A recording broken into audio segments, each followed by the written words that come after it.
Hello everyone, welcome back to my channel.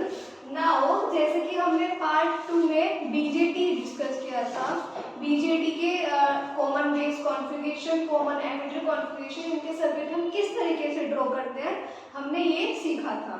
ठीक है, I hope वो कनेक्शंस करने आपको आ गए होंगे।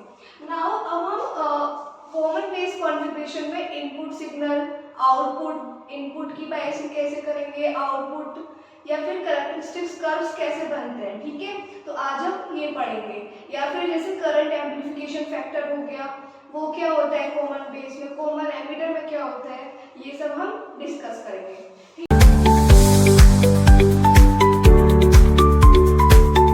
ठीक है, तो देखो common base configuration, common base configuration का सभी को आता है सिंबल हम किस तरीके से बनाते हैं कॉमन बेस। तो बेस क्या होगा, उसमें कॉमन होगा। तो जैसे कि हम यहाँ पे बना रहे थे, मैंने लास्ट वीडियो में भी आपको समझाया है।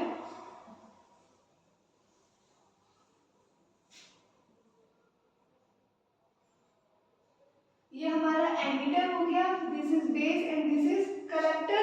अब इसकी हम बायसिंग कर लेते हैं। अगर मैं इसको एन पी एन बना रही हूँ तो ये एन है, ये पी है और ये एन है, तो करंट की डायरेक्शन आउटसाइड, करंट की डायरेक्शन आउटसाइड होगी। देन हम इसकी बायसिंग कर लेते हैं। तो देखो एमीटर और बेस किसमें होते हैं, forward bias, and base and collector is in reverse bias. तो क्या करेंगे, हम एन को नेगेटिव के साथ कनेक्ट करेंगे और पी को पॉजिटिव के साथ कनेक्ट करेंगे। ठीक है, तो बायसिंग कर लेते हैं। एन ये हमारा इनपुट सिग्नल है, एन को नेगेटिव के साथ और पी को पॉजिटिव के साथ। सेम यहाँ पर एन पी, यहाँ पर क्या होता है, रिवर्स बायस होता है, तो एन को पॉजिटिव के साथ कनेक्ट करेंगे। यहाँ पे मैंने कलेक्टर रेजिस्टेंस दे दिया पॉजिटिव, ये समझ आया किस तरीके से हम बायसिंग कर रहे हैं। ठीक है, ये हमारा हो गया। ये क्या है, मेरा इनपुट सिग्नल है, दिस इज इनपुट सिग्नल। और ये वोल्टेज क्या होगा, देखो पी, पी पॉजिटिव होता है, बेस पर है तो ये क्या होगा, वी वी ई, और ये क्या होगा, वी वी सी। ठीक है, और ये क्या है, कलेक्टर रेजिस्टेंस आर सी। अब हम करंट की डायरेक्शन देख लेते हैं। करंट कंपोनेंट्स क्या होंगे, देखो आई ई आउटसाइड होगा, तो I B and I C will be inside, तो ये बाहर की तरफ है, तो ये आई बी और ये आई सी। ये हमने सिंबल बना लिया एनपीएन का। अगर मुझे पीएनपी बनाना है तो क्या करेंगे, एरो को चेंज कर दो, करंट कंपोनेंट्स की डायरेक्शन चेंज हो जाएगी। आई होप वो आपको बनाना आता होगा। हम इसमें करंट एम्प्लीफिकेशन फैक्टर देखें तो करंट एम्प्लीफिकेशन फैक्टर को डिनोट किससे करते हैं, अल्फा। यहाँ पर कॉमन बेस में किससे डिनोट करेंगे, अल्फा से।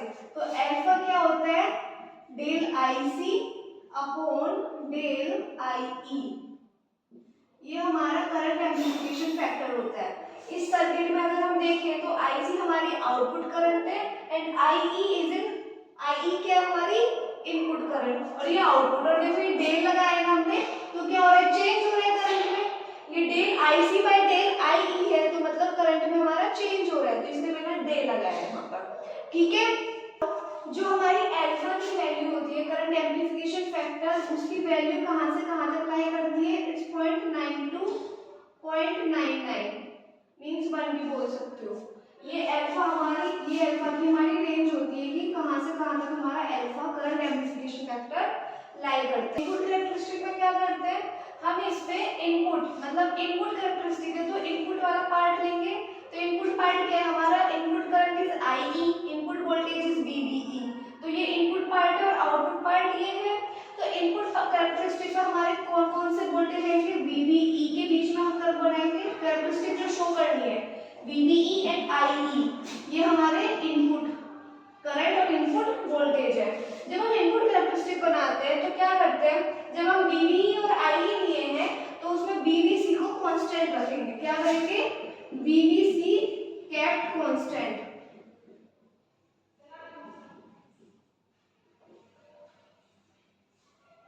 ठीक है, तो देखो बना लेते हैं।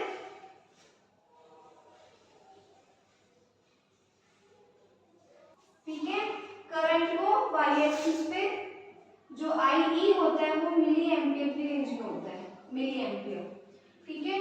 And V B on Y axis, ये किस वो हमारा देखो आई हमने वाई एक्सिस पे, एक्स एक्सिस पे क्या होगा वीबीई क्या होगा मिली वोल्ट की रेंज में, ठीक है।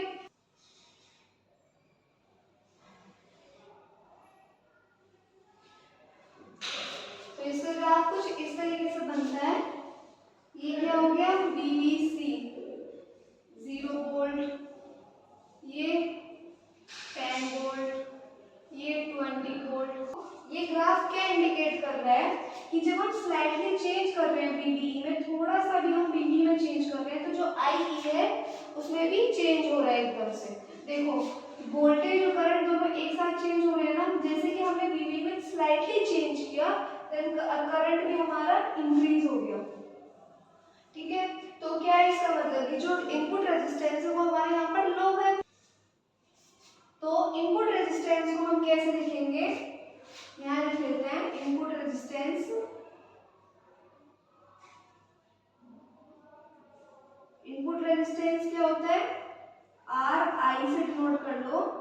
तो क्या होता है हमें पता है Ohm's law is V is equals to I R, तो आर को लिखना है तो क्या लिखोगे V अपॉन आई, तो V क्या है यहाँ पे VBE, तो चेंज हो रहा है ना, जब VBE में स्लाइटली चेंज होगा तो करंट एकदम रैपिडली इंक्रीज हो रही है, रैपिडली चेंज हो रही है, तो क्या है रेजिस्टेंस बहुत कम है, कोई ऑब्स्टेकल नहीं है, तो del VBE upon del IE, ये हमारा क्या हो गया इनपुट रेजिस्टेंस, किस में होता है ओम में, ये हम इनपुट रेजिस्टेंस यहाँ से निकाल लेंगे, ठीक है। ये हमारा इनपुट कैरेक्टरिस्टिक कर्व हो गया, क्या करा IE और VBE के बीच में बनाया जिसमें हमने VBC को कांस्टेंट रखते हैं, एंड इनपुट रेजिस्टेंस ये होगा जो कि काफी लो होता है, लो, ये हमारा इनपुट रेजिस्टेंस में अगर कॉमन बेस बात करें तो ये हमारा इनपुट रेजिस्टेंस लो होता है, ठीक है। नाउ हम इसकी आउटपुट कैरेक्टरिस्टिक देख लेते हैं। देखो आउटपुट कैरेक्टरिस्टिक क्या है, आउटपुट वाला पार्ट लेंगे जैसे इनपुट में लिया था ऐसा आउटपुट में लेंगे, तो आउटपुट में क्या है IC is output current and VBC is also output voltage, तो क्या करते हैं IC एंड VBC ये तो हमारे output current and output voltage हो गए, इसमें क्या करते हैं IE को कांस्टेंट रखते हैं, IE kept constant, ठीक है। देखो इनपुट में क्या करा था जब IE और VBE लिया था तो VBC को कांस्टेंट रखा था, अब आउटपुट में क्या करेंगे IC और VBC ड्रॉ करेंगे तो IE को कांस्टेंट रखेंगे इस तरीके से, ठीक है। तो ड्रॉ कर लेते हैं, तो इसका ग्राफ कैसे बनता है ऐसे,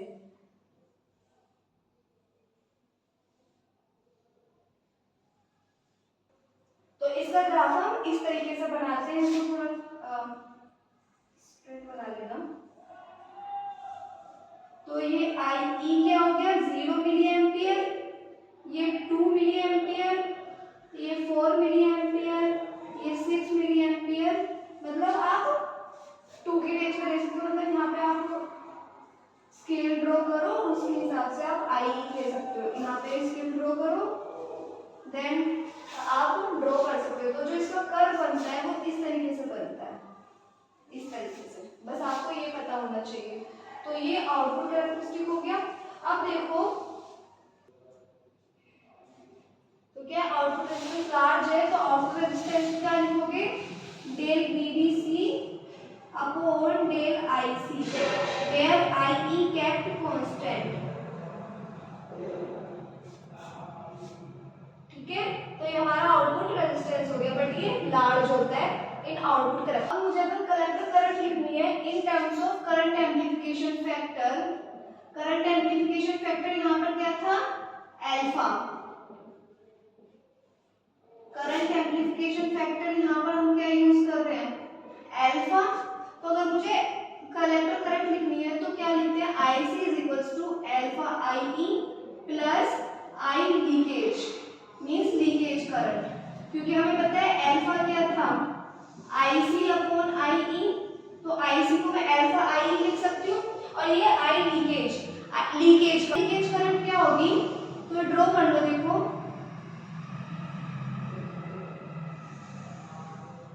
ये है, ठीक है।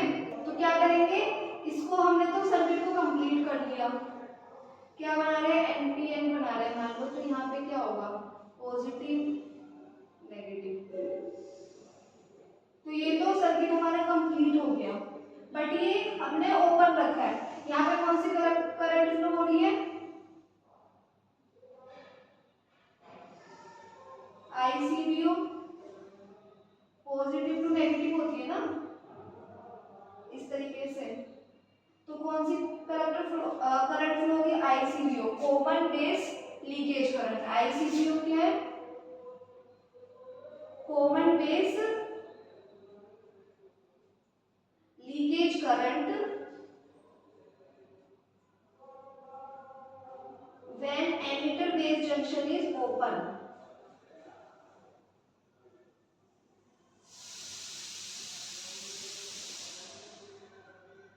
ठीक है, तो ये हमारा आईसीबीओ हो गया। तो लीकेज करंट क्या होगी यहाँ पर, आईसीबीओ।